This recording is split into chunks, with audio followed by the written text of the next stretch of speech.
श्रीमद्भागवतन्नाम पुराणं लोकविश्रुतं शृणुयात् श्रद्धया युक्तः मम सन्तोषकारणं निगमकल्पतरोर्गलितं फलं शुकमुखात् अमृतद्रवसंयुतं पिबत भागवतं रसमालयं मुहुरहो रसिका भुवि भावुकाः 18 புராணங்களிலே சாத்விக புராணத்திலே சிறந்ததாக ஓதப்படுகிறது பாகவத மகாபுராணம். அதிலே சுகாச்சாரியர் பரீட்சித் மகாராஜனுக்கு பல கதைகளை சொல்லிக்கொண்டு வருகிறார். 10வது ஸ்கந்தம் முழுவதுமாக கிருஷ்ணசேஷ்டிதத்துக்காகவே அமைத்தார். அதிலே கண்ணன் பிறந்தான்கிறதையும் பூதனா வதத்தையும் சகடாசுர வதத்தையும் மேற்கொண்டு கண்ணன் அவநீத சௌரியம் பண்ணினத்தையும் நேற்றைய உபன்யாசத்திலே நாம் அனுபவித்தோம். அது கடைசியாக ருக்மிணிய திருக்கல்யாணம் பண்ணிக்கொண்டான்கிற வரைக்கும் பார்த்தோம். இன்றைக்கு அந்த இடத்திலிருந்து தொடங்கி கண்ணன் தான் பரமோதத்துக்கு போக வேண்டுங்கிற முடிவெடுத்து அதற்காக சிலதெல்லாத்தையும் பண்ணினான். ஸ்ரீவைகுண்டத்துக்கு புறப்படுறதுக்கு முன்பாக உத்தவரோடே பேசினான். அந்த கண்ணனுக்கும் உத்தவருக்கும் நடந்த சம்வாதம் அதுவரைக்கும் இன்னைக்கு நாம் அனுபவத்திலே கொள்ள வேணும். கீழே விட்டு போன சில கதைகளையும் சேர்த்து இந்த கோட்டிக்கு விஷயமாக்குகிறேன். அதற்கு முன்பாக முதல்ல தாமதித்து வந்ததுக்கு மன்னிப்பும் கோருகிறேன். எம்பெருமான் தான் எத்தனையோ சேட்டித்தங்களை பண்ணான்கிறது பல பல புராணங்களிலே காண்கிறோம். குறவை ஆட்சியரோடு கோத்ததும் குன்னம் ஒன்னேந்தியதும் உறவு நீர் பொய்கை நாகங்காய்ந்ததும் உட்பட மற்றும் பல என்று நிறைய சேட்டிதம் கண்ணன் பண்ணினானாம். நம்மாழ்வார் ஒரு பாசுரத்தில் வேடிக்கையாக தெரிவிக்கிறார், பெருமான் கீழே கிருஷ்ணாவதாரம் பண்ணுறதுக்கு எது சரியான வாய்ப்பு என்று காத்து கொண்டிருந்தான்.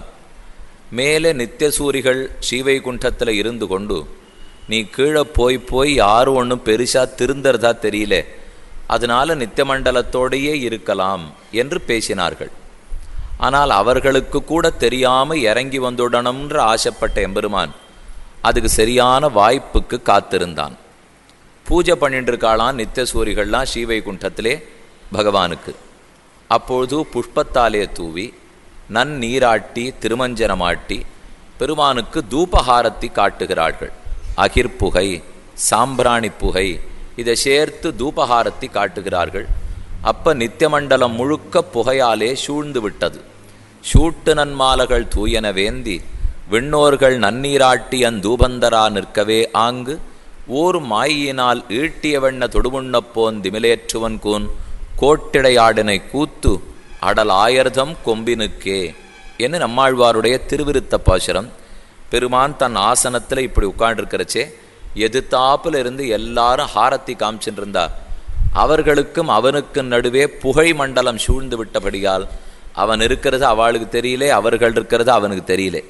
இதுதான் சரியான வாய்ப்புன்னு தெரிஞ்சுட்டு அவர்களிடத்தில் சொல்லிக்கொள்ளாமல் கீழே இறங்கினான் கண்ணன். வந்து கிருஷ்ணாவதார சேஷ்டிதம் முழுக்க பண்ணி முடிச்சுட்டான். திரும்ப போய் 100-120 வருஷம் கழித்து தன் ஆசனத்தில் உட்காண்டிருக்கிற சேவம் அப்பொழுதும் அவர்கள் என்ன பண்ணிட்டு இருந்தாலாம், அதே தூபஹாரத்தி காட்டின்னு இருந்திருக்கா.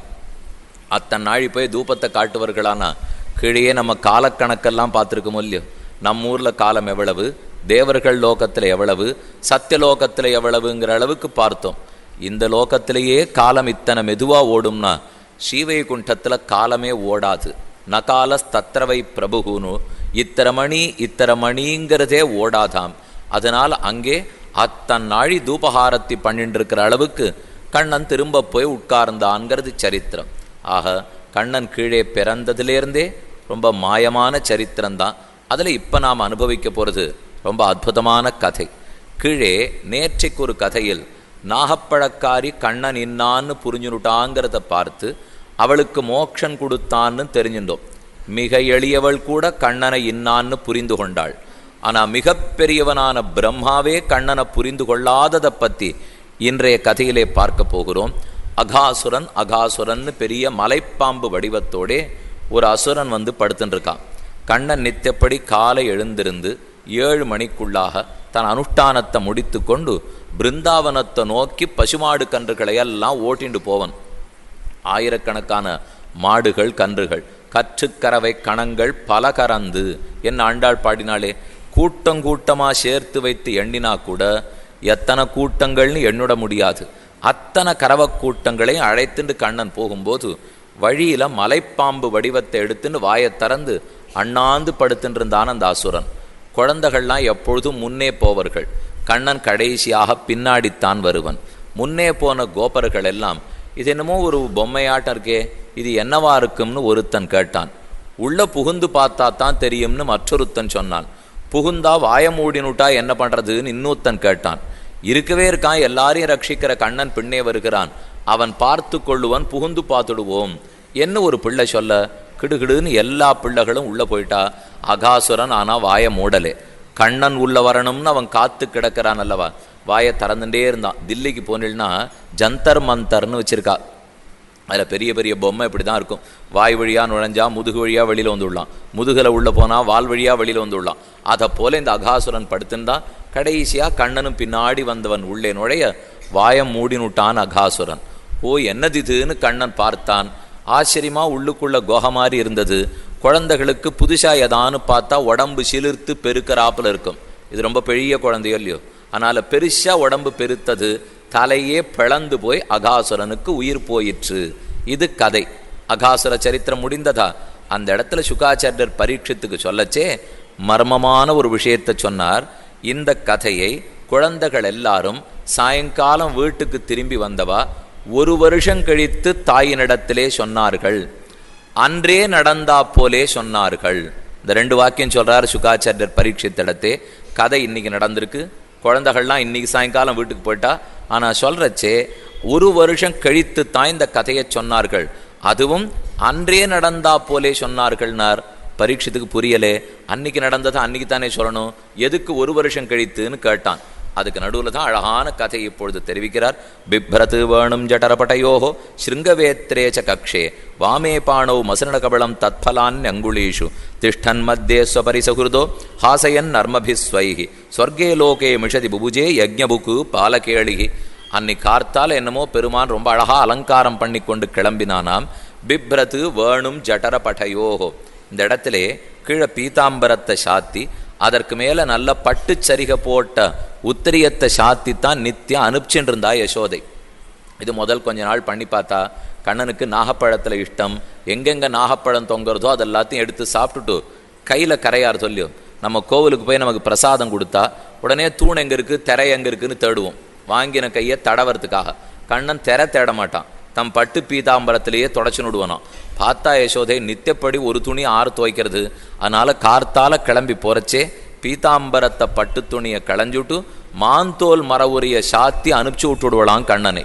நமக்கே பட்டு இருக்கு, ஆனால் சிருஷ்டித்த எம்பெருமானுக்கே மாந்தோலும் மரவுரியந்தான். அதை எடுத்து மாட்டினுட்டான். கிளம்புறச்சே நல்ல வெண்ணையை போட்டு பிசைஞ்சு தத்யோனம் கொடுத்து அனுப்புகிறா. கண்ணனுக்கே ததியாலே தயிர் விட்டு பண்ண அன்னத்தில் ஆசை.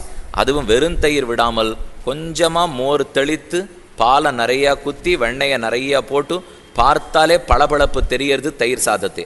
அதை போல கலந்து கொடுத்து இடது கையில் பாத்திரத்தோட தயிர் சாதத்தை வச்சுனுட்டான்.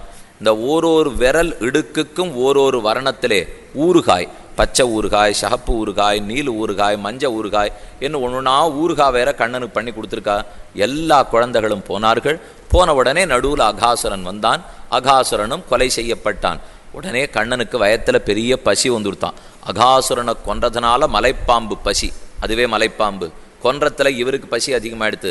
கடைசி வரைக்கும் மாடு மேய்க்கிறதுக்கு போவாண்டாம், நடுவுலேயே உட்கார்ந்துடுவோம்னுட்டு கண்ணன் நடுவிலே அமர சுற்றி 1000 தாமரை இதழ்களைப் போலே 1000 கோபர்களும் அமர இவன் கை வெண்ணெய் அவனுக்கு கொடுக்குறான், அவன் கை பிரசாதத்தை இவன் சாப்பிட்டுக்கிறான். வைகலும் வெண்ணெய் கைகலந்துண்டான் பொய்கலவாது என் மெய்கலந்தானே. ஒத்தருக்கொத்தர் பிரசாதத்தை மாத்திண்டு சாப்பிட ஆரம்பிச்சா கீழ் ஆனந்தமாக நடக்கிற இந்த நிகழ்ச்சியை வானத்திலிருந்து பிரம்மா பார்த்தார். பார்த்து சந்தோஷப்பட வேண்டியவர் பொறாமப்பட்டுட்டார். இந்த சின்ன பிள்ளைக்கு போய் இத்தனை வைபவமா, இவனுக்கு ஒரு பாடம் கற்பிக்கிறேன் பார் நினைத்தவர் இறங்கி வந்தார். பக்கத்தில் மாடு கன்றுகள்லாம் மேஞ்சிருந்ததே, அத்தனையும் தன் யோக பிரபாவத்தால் மறைச்சு தன் ஊரு கூட்டின்னு போக ஆரம்பிச்சு விட்டார். சத்தம் கேட்கலேன்னு உடனே கண்ணனுக்கு சந்தேகம் வந்துடுத்து. சில பேர் சில சத்தங்கள் கேட்டுட்டே இருந்தால் தான் வேலை ஓடும். வண்டியில் ராத்திரி வேளையிலே வண்டியில் தூங்கியே பழக்கப்பட்டவாளாக இருந்தால் வீட்டுக்கு வந்தாலும் கட்டில் ஆடிண்டே இருந்தால் தான் அவளுக்கு தூக்கம் வரும். பெட்டியை தலையில் வச்சுட்டே தூங்கி பழக்கினவாளாக இருந்தால் பெட்டியை வச்சுருந்தா தான் தூக்கம் வரும். இந்த பசுமாடு கண்ணுக்குட்டி சத்தத்தை காணும், என்ன நடக்கிறதுன்னு பார்த்துட்டு வரேன்னு கண்ணன் எழுந்திருந்தான். கோபர்கள்லாம் நாங்கள் போய் பார்த்துட்டு வரமேன்னா, வேண்டாம் வேண்டாம், சாப்பிட்டு இருக்கிறச்சே நடுவில் எழுந்திருந்து போக வேண்டாம், நீங்கள் அப்படியே சாப்பிட்டுருங்கோ, நான் போய் பார்த்துட்டு வரேன்னு கண்ணன் பார்க்க ஒரு பசுமாட்டையும் காணும், ஒரு கன்றுக்குட்டியும் காணும். ஓ காணுமே, பிள்ளைகள் என்னாலும் திரும்பி வந்து பார்த்தா இந்த கோபர்களையும் கவர்ந்துட்டு போயிட்டார் பிரம்மா. மொத்த பேரையும் தன் ஊரான சத்தியலோகத்துக்கு இழுத்து கொண்டு போகிறார். கண்ணன் கண்ண மூடி யோசித்தான், ஓ இவர் தான் நம்ம இடத்துல அபச்சாரப்பட்டுட்டார் போல் இருக்கு. பிள்ளைகளையும் இழுத்துன்னு போயிட்டார், பசுமாடு கன்றுக்குட்டிகளையும் இழுத்துன்னு போயிட்டார். இவருக்கு நாம் சரியான பாடம் புகட்ட வேண்டும்னுட்டு அவரை போல தான் உருவெடுத்து கொண்டு அவர் சத்தியலோகத்துக்கு வந்து சேர்றதுக்குள்ள தான் வேகமாக அங்கே போயிட்டான். போயிட்டு உள்ளுக்குள்ளே போய் பிரம்மாவட்டம் தானே இருக்கான், 6 தடுக்க போகிறது இல்லை, அதனால் நேராக உள்ளே போய் ஆசனத்தில் உட்காந்துனுட்டான். இவர் மெதுவாக மேல் மூச்சு கீழ் மூச்சோடு ஏறி வந்தார். இத்தனை பேரை கூட்டிண்டு வாயிற்காப்போன் 2 பேரும், நீர் யாரோ போலி பிரம்மா, உள்ளுக்குள்ள நெஜ பிரம்மா உட்காண்டிருக்கார், மாறி இங்கே வர சொன்னது இப்போ அப்படின்னு அங்கேருந்து பிடிச்சி தள்ளிவிட அவர் தலகுப்பர வந்து கீழே விழுந்தார். கண்ணனும் அதே சமயத்தில் பிருந்தாவனத்தில் உட்காண்டிருந்தான். வந்து பிரம்மா அபச்சாரப்பட்டுட்டேன், என்னை மன்னித்தருள வேண்டும், உக்ஷேபதம் கர்ப்பகதஸ்ய பாதையோஹோ கிங் கல்பசே மாதுர் அதோக்ஷஜ ஆகசே என்ன தெரிவிக்கிறார் சுகாச்சாரிய ஸ்லோகத்திலே. இது நடக்கிறதுக்குள்ள என்ன ஆச்சுங்கிறது தான் இப்போ முக்கியம். பிரம்மா அழைச்சின்னு போயிருக்காருன்னு சொன்னால் அப்போ காலத்தில் நிறைய வித்தியாசம் இருக்கும் இல்லையோ. நம்ம ஊர் காலம் வேறே, தேவர்கள் காலம் வேறே, பிரம்மாவின் சத்தியலோக காலம் வேறே. இந்த மொத்த குழந்தைகளையும் அங்கன்னா அவர் அழைச்சின்னு போயிட்டு அப்புறம் அங்கிருந்து கீழே குதித்தார். அதற்குள்ளே இந்த ஊரில் 1 வருஷம் ஓடி போச்சு. 1 நிமிஷம் இவா மேலே கூட்டின்னு போயிட்டு வர்றதுக்குள்ளே 1 வருஷம் அதற்குள்ள 1 வருஷம் போயிடுத்துன்னு பிள்ளைகளுக்கு தெரியாது. அதனால அன்னிக்கார்த்தால நடந்தா போலே கதையை சொன்னார்கள். என்ன வத்சாபகரண சரித்திரம். கண்ணனம் பெருமானை பிரம்மாவே புரிந்து கொள்ளாமல் தவறு பண்ணிட்டாருங்கிறதுக்கு இந்த சரித்திரத்தை சாட்சியாக்கினார்கள். ஆக ஒரு நாகப்பழம் விற்கிறவங்க கூட கண்ணனை இன்னான்னு தெரிஞ்சுண்டு மோட்சம் கொடுன்னு கேட்டு விடுறா. பிரம்மா கூட கண்ணனை இன்னான்னு புரிந்து கொள்ளாமல் அபச்சாரப்பட்டு விட்டார் அல்லவா. நாம் எதுவா பிறந்தோம் எப்படி இருந்தோங்கிறது முக்கியமல்ல, கிருஷ்ண பக்தி இருந்ததாங்கிறத பொறுத்து தான் மோட்சங்கிறதுக்கு இதையே நாம் சாட்சியாக கொள்ளலாம். அடுத்தா போலே கண்ணன் எப்படியெல்லாம் மாடு மேய்ப்பன்கிறத சொன்னார். அடுத்த முக்கியமான கதை காளிங்கனை கண்ணன் அடக்கினது. காளிங்கன் என்பான் ஒரு மடுவிலே கிடந்தான். பெரிய துஷ்ட சர்ப்பங்கள்லாம் கடல்ல தான் இருக்க வேண்டும். ஆனால் அந்த காளிங்கன் மட்டும் யமுனையில் இருக்கக்கூடிய ஒரு மடுவில் இருக்க, அவனுடைய நச்சு மூச்சுக்காற்று வெளியில் விழுந்தா அதுக்கு மேலே பறக்கிற பறவைகள்லாம் பிராணன் இல்லாமல் கீழே விழுந்துருமா. பக்கத்தில் இருக்கிற மரம் செடி கொடி அத்தனையும் இவன் விடுகிற நச்சு புகையாலே எல்லாமே பட்டு போயிடும். அப்படி இருக்கு காளிங்க நதி, காளிந்தி நதி. அங்கே இந்த இடத்த விட்டு இந்த பாம்பை ஓட்டிவிடணும் என்று கண்ணன் ஒரு நாள் முடிவு பண்ணவன். பந்தாட்டம் அடிச்சுட்டே இருக்கிறச்சே பந்து அந்த காளிங்கன் மடுவை நோக்கி ஓடித்து. நான் போய் பார்த்துன்னு வரேன்ட்டு போனவன் பந்து குளத்துக்குள்ளே விழுந்துடுத்து. குளத்துலேருந்து பந்தை எடுக்கிறேன்னு கீழே குதித்தான். அப்போ தான் உள்ளுக்குள்ளே பெரிய பாம்பு கிடக்கிறதே தெரிஞ்சுது. இந்த காளிங்கன் அங்கே ஏன் கிடக்கிறான் என்னால் அதுக்கு முன்கதையும் சுகாச்சாரியர் தெரிவிக்கிறார். கருடன் அவனோடே எல்லா பாம்புகளும் சேர்ந்து உடன்படிக்கைக்கு வந்தன. ஒரு பௌர்ணமி வரும்போது, அமாவாசை வரும்போது நாங்களே ஒரு பாம்பை உங்களுக்கு உணவாக அனுப்பிச்சி வச்சிடுறோம், எங்களை அப்படி இப்படி எல்லாரையும் போட்டு கொல்ல வேண்டாம்னு பேசி வச்சுருந்தா. தகுந்தா போலே அந்தந்த பருவகாலம் வரைச்சி அனுப்பிச்சி வச்சுருந்தா. இந்த காளிங்கனுடைய முறை வந்தது, இவன் போயிருக்கணும் கருடனுக்கு ஆகாரமாக. ஆனால் கருடனிடத்தில் நான் கொலை செய்யப்பட மாட்டேன்னுட்டு தப்பிச்சின்னு ஓடி இந்த காளிங்க நதியின் இடத்துல வந்து சரணம் புகுந்தான். ஏன் இங்கே கருடன் வந்து இவனை துரத்தின்னு வந்து இங்கே கொண்டுட மாட்டாரான்னா, ஏற்கனவே சௌபரிங்கிற முனிவர் அவர் இந்த மடுக்கரையிலே தபஸ் பண்ணிட்டு இருந்தார். இந்த மடுவில் இருக்கிற மீன் அத்தனையும் கருடன் எடுத்து சாப்பிட ஆரம்பித்தார். மீன்கள்லாம் சௌபரி காலில் விழுந்து பிரார்த்தித்தன, எங்களை எப்படியானு காப்பாற்றி கொடுக்கணும்னுட்டு. கவலை வேண்டாம், நான் கருடன்கிட்ட சொல்கிறேன்னு சொன்னார் சௌபரி. கருடன் வந்த உடனே, நீ இந்த மீன்களை தொடாதே, இந்த குளத்தை விட்டுடு, உனக்கு எங்கே வேணுமோ போய்க்கோ அப்படின்னு சௌபரி சொன்னார். கருடன் கேட்கலே, நான் என்னுடைய உணவை எடுப்பேன் வந்தான். சௌபரி மகரிஷிக்கு கோபம் வந்தது. இனி இந்த பக்கம் வந்த